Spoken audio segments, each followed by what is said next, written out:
안녕하십니까. 전북권 뉴스입니다.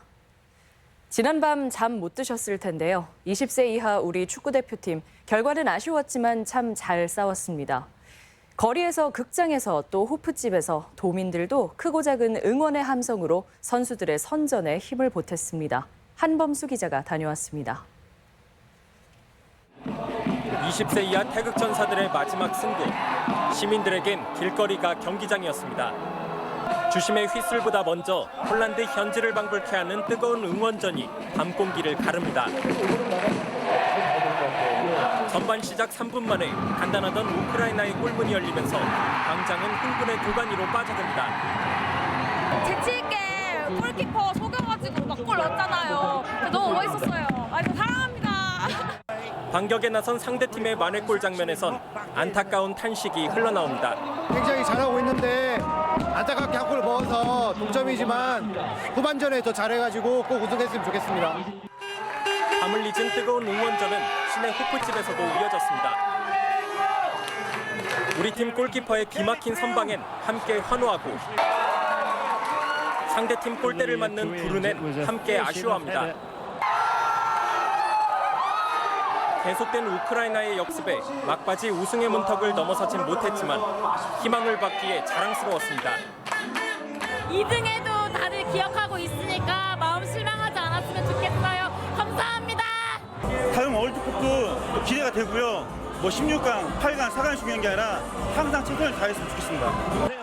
아쉽지만 너무도 잘 싸운 선수들의 빛나는 투혼 덕분에 2002년 월드컵 이후 또다시 도민들은 응원의 열기로 하나 됐고 결집한 밤이었습니다. MBC 뉴스 한범수입니다.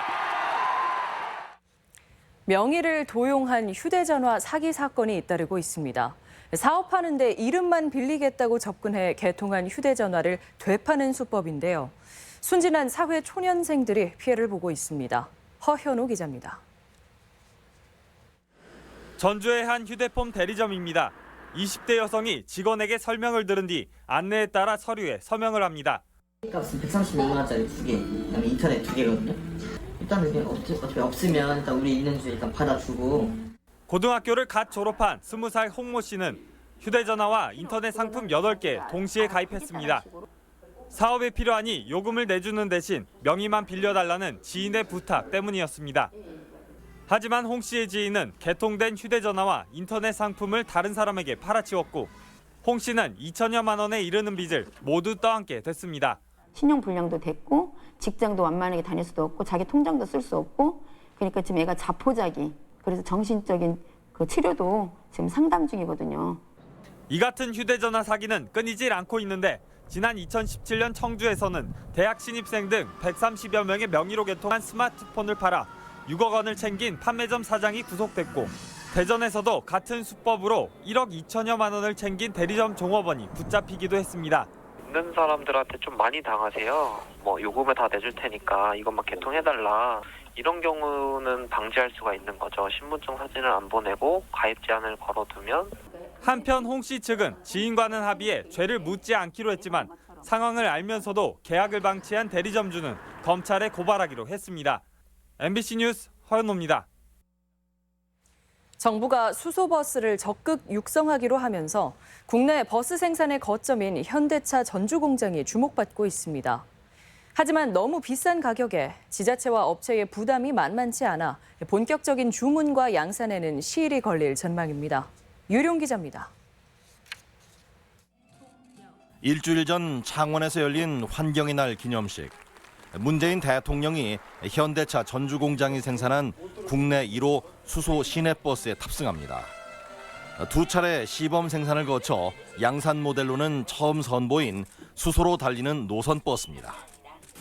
정부는 수소버스의 보급을 2022년까지 시내버스 2,000대로 늘리고 하지만 정부의 청사진과 달리 수소 시내버스 보급은 빠르게 진척되지 않고 있습니다. 올해 전주 공장에 들어온 주문량은 시내버스 35대, 경찰버스 2대 등 모두 37대, 8억 원을 호가하는 막대한 비용이 부담입니다. 8, 9억 정도 얘기가 되고 있고요. 처음 개발된 제품이다 보니까 그 연구개발비 대비 생산 대수가 적다 보니까 대당 단가가 높게 책정이 되어 있는 상태입니다. 통상 1억 2, 3천에 구매 가능한 버스 가격의 6배가 넘는 수준. 전라북도 역시 정부 정책에 따라 서둘러 충전소를 설치하고 수소버스 도입을 추진하고 있지만 내년 계획은 16대에 불과합니다. 한 대당 보조금이 국비와 지방비를 합쳐 6억 3천만 원에 달해 전주에 16대를 보급하는데 무려 100억 원이 들어가기 때문입니다. 국가에서 3억을 지원을 받고 저희 도하고 전주시하고 나머지 3억 3천을 나눠서 지원할 그런 계획에 있습니다. 예산도 많이 들어가고 그러기 때문에 전주를 제외한 나머지 시군은 엄청난 재정적 부담에 엄두를 내기 쉽지 않습니다. 운수업계도 일단 보조금을 받고 수소버스를 구입할 수는 있지만 추후 유지 보수가 문제라며 고개를 흔들고 있습니다. 수소차는 지금 차값이 워낙 비싸고 아무리 지원을 해준다고 치더라도 부품값도 당연히 7배, 8배 갈 것이고 CNG로도 이 전라북도는 충분하지 않냐. 현대차 측은 개발 초기라 값이 비싸지만 본격 양산에 들어가면 가격을 낮출 수 있을 것이라는 입장. 하지만 아직 해외 주문이 없고 국내 버스 대차 수요를 기다릴 수밖에 없어 양산 효과를 기대하기는 시기상조라고 밝혔습니다. MBC 뉴스 유룡입니다.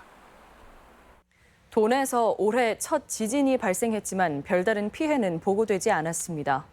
기상청은 어젯밤 10시 7분 부안군 서쪽 34km 해역에서 진도 2.2 규모의 지진이 발생했다며 지진 경보를 발령했습니다. 전라북도 재난안전실은 이번이 올해 발생한 돈의 첫 지진이자 지난 78년 관측이 시작된 이후 80번째였는데 지진 발생 감지는 물론 피해 신고도 접수되지 않았다고 밝혔습니다. 정부의 사용 후 핵 연료 재검토 위원회가 출범부터 논란입니다.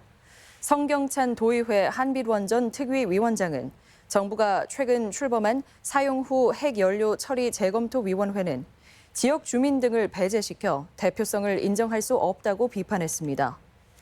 성 위원장은 사용 후 핵 연료는 고준위 핵 폐기물로 위험성 등을 주민들이 이해하고 참여할 때 처리 시설이 가능하다며 당초 약속한 중립적인 위원회 구성을 촉구했습니다.